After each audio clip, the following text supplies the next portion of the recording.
The function f of x equals 1 over x squared plus 10, and we have to determine the condition when the function is concave up,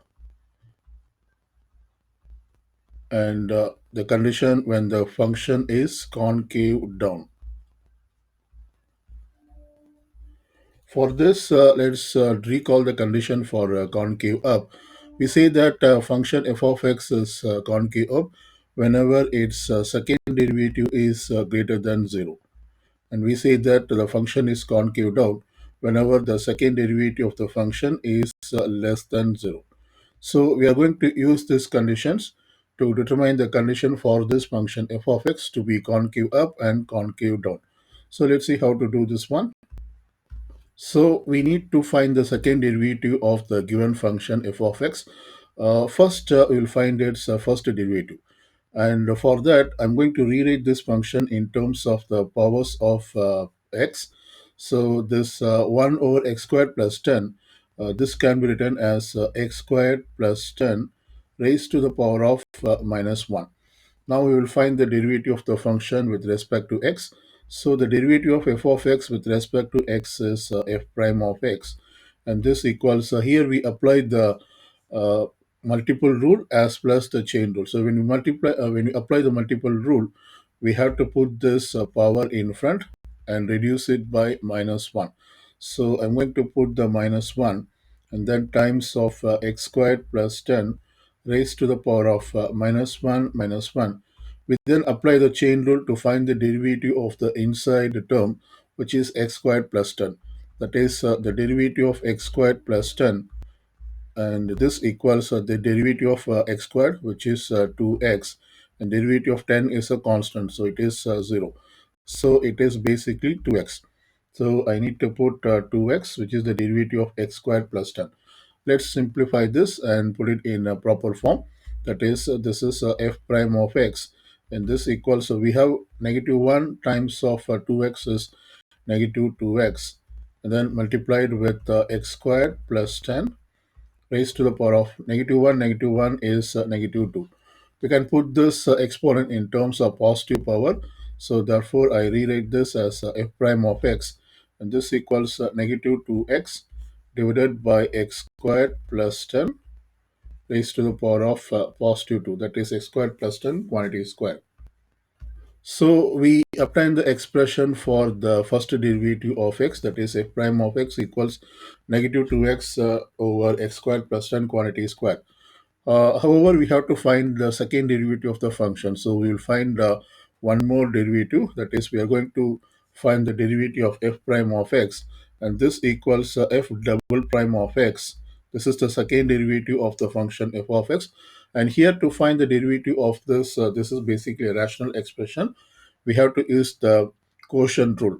So in quotient rule, we take the denominator expression, we put the denominator expression first and multiply with the derivative of the numerator expression. That is, the derivative of numerator expression negative 2x is negative 2.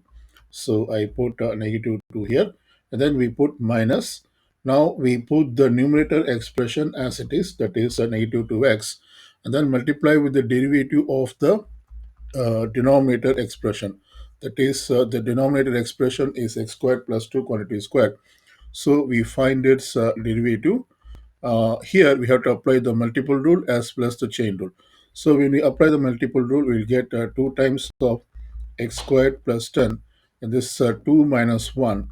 So this is basically 1. So I can put 1 here and then multiply with the derivative of the inside part. That is, derivative of x squared plus 10 is 2x.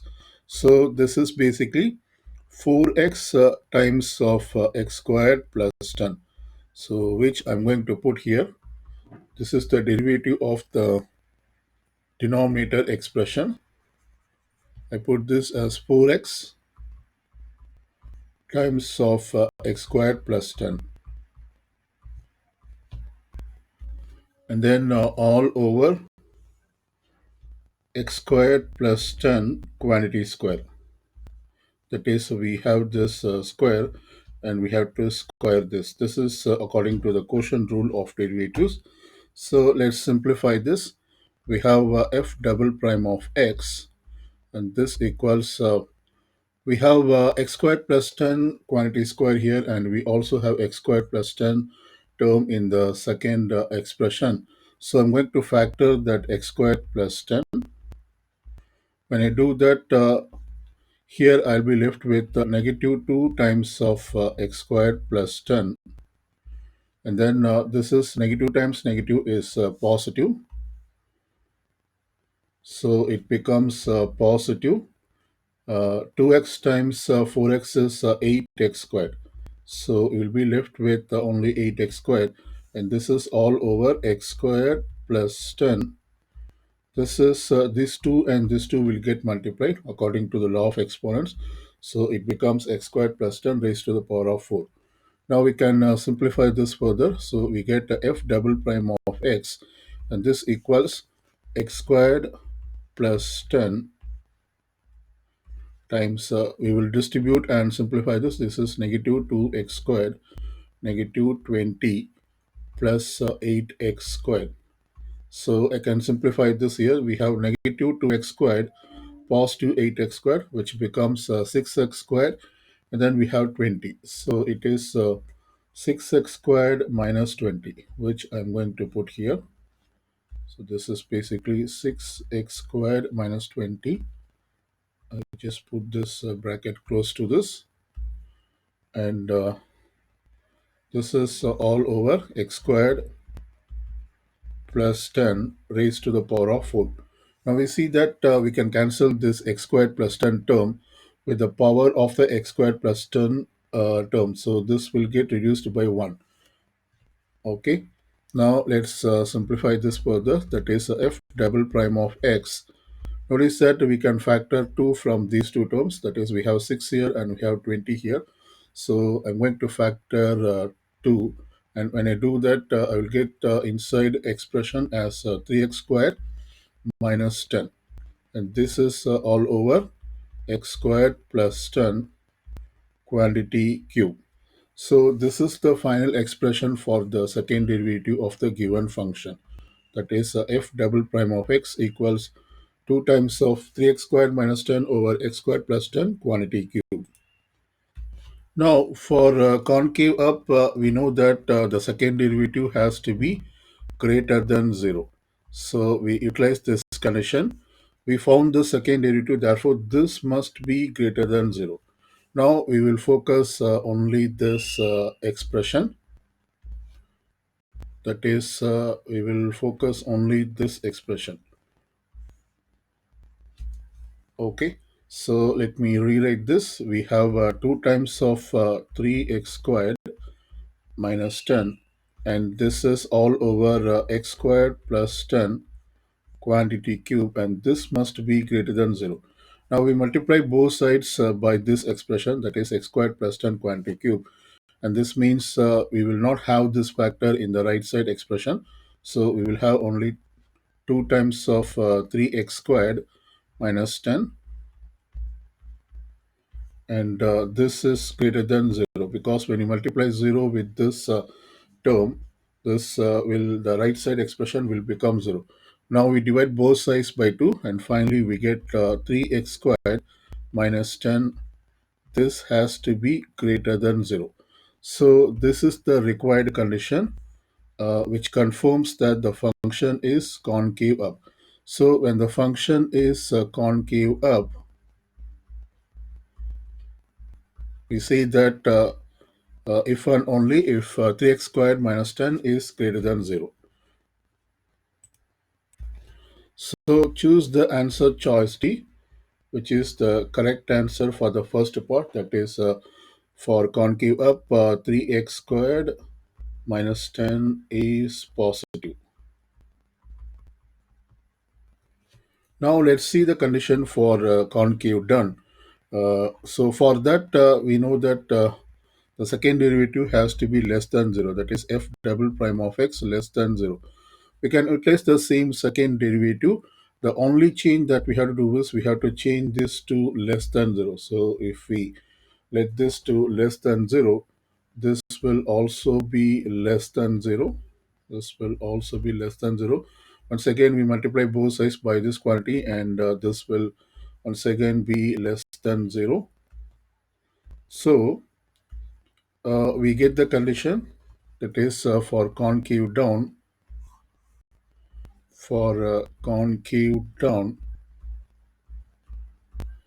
we get the condition 3x squared minus 10 is less than 0. And this means we have to choose the option F for this question. So answer choice F is correct, which says that 3x squared minus 10 is negative.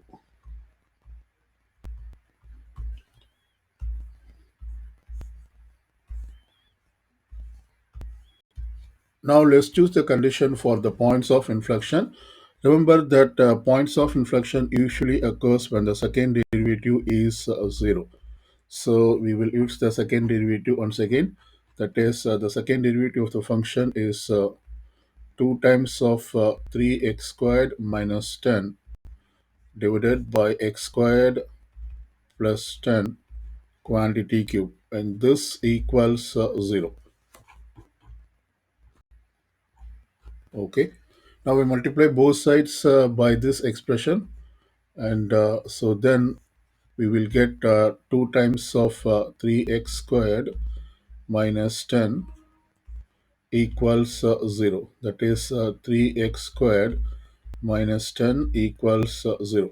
So basically here we are finding the zeros of the expression 3x squared minus 10. So we can see that points of inflection occurs when